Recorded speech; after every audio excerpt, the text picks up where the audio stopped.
നമസ്കാരം, welcome to നിഷിദാസ് cuisine. എല്ലാവർക്കും സുഖമല്ലേ? അപ്പോൾ ഇന്ന് ഉണ്ടാക്കാൻ പോകുന്നത് നാടൻ അരിമുറുക്ക്. അപ്പോൾ ഇതെങ്ങനെ ഉണ്ടാക്കുന്ന നോക്കാം. ഞാനിവിടെ ഒരു ബൗളിലേക്ക് 1 കപ്പ് അരിപ്പൊടി എടുത്തിട്ടുണ്ട്. ഇത് വറുത്ത അരിപ്പൊടിയാണ്.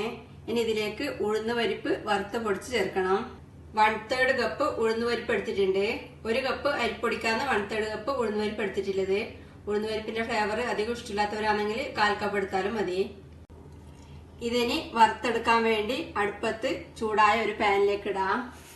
ഇത് കുറച്ച് സമയം ഇളക്കി വറുത്തെടുക്കാം.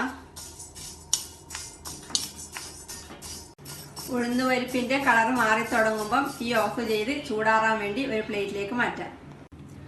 ഉഴുന്ന് പരിപ്പ് വറുത്തെടുത്തത് ഇപ്പം ചൂടാറിയിട്ടുണ്ട്. ഇതിനി മിക്സിയിലെ ഒരു ജാറിലേക്ക് ഇട്ട് നന്നായി പൊടിച്ചെടുക്കാം. ഉഴുന്ന് പരിപ്പ് നല്ല നൈസായി പൊടിച്ചെടുത്തിട്ടുണ്ട്. ഇതിനി അരിപ്പൊടിയിലേക്ക് ചേർക്കാം. ഇതിലേക്ക് ആവശ്യത്തിന് ഉപ്പ് ചേർക്കാം.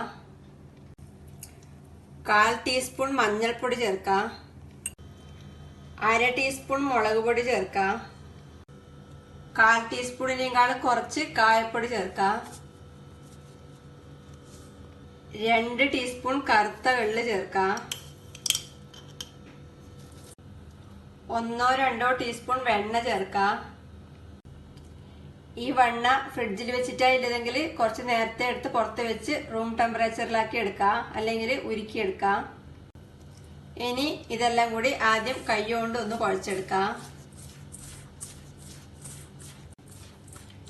അതിനുശേഷം ഇതിലേക്ക് കുറേശ്ശെ വെള്ളം ഒഴിച്ച് നല്ല കട്ടിയായി കുഴച്ചെടുക്കാം.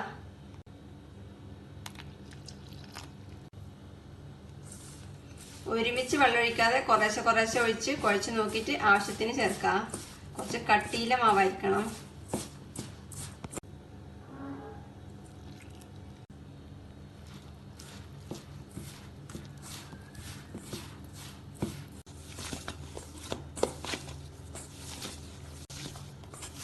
ഞാനിപ്പോ ഈ പാകത്തിന് കട്ടിക്ക് കുഴച്ചെടുത്തിട്ടുണ്ട്. ഇതാ, അധികം കട്ടിയല്ല അധികം ലൂസും അല്ല. ലൂസാവാൻ പാടില്ല. എന്തായാലും ഈ പാകത്തിന് കുഴച്ചെടുക്കാം. അഥവാ ലൂസായെങ്കിൽ കുറച്ച് അരിപ്പൊടി ചേർത്ത് വീണ്ടും കുഴച്ചെടുത്താൽ മതി. ഇതിന് മുറുക്കിന്റെ ഷേപ്പിൽ ചുറ്റിയെടുക്കാൻ വേണ്ടി ഇടിയപ്പത്തിന്റെ അച്ചെടുത്ത് അതിലേക്ക് മുറുക്കിന്റെ തട്ട് ഇട്ട് കൊടുക്കാം. ഈ മാവിൽ നിന്ന് കുറച്ചെടുത്ത് എച്ചിലേക്ക് ഇട്ട് കൊടുക്കാം. ഇതിനി അടച്ച് ടൈറ്റ് ചെയ്യാം.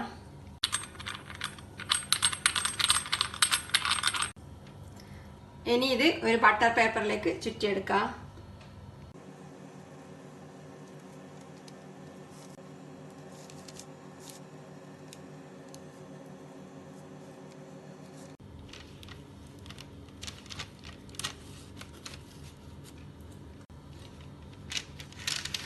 ഇതിന് ഇങ്ങനെ കയ്യിലേക്ക് തിരിച്ച് വെച്ച് ചൂടായ എണ്ണയിലേക്കിട്ട് ഫ്രൈ ചെയ്തെടുക്കാം.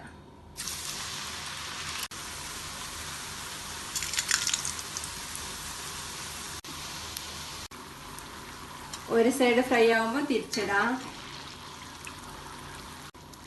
ഇപ്പം 2 സൈഡും പാകത്തിന് ഫ്രൈ ആയിട്ടുണ്ട്. ഇനി ഇത് എണ്ണയിൽ നിന്ന് കോരിയെടുക്കാം.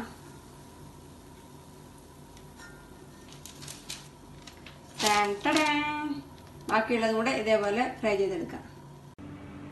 മുറുക്ക് കുറച്ചെണ്ണം ചുട്ടെടുത്തിട്ടുണ്ട്. ഇതിനി വേറെ പ്ലേറ്റ് സെർവ് ചെയ്യാം. നല്ല ടേസ്റ്റ് ആണെന്ന് പ്രത്യേകം പറയണ്ടല്ലോ.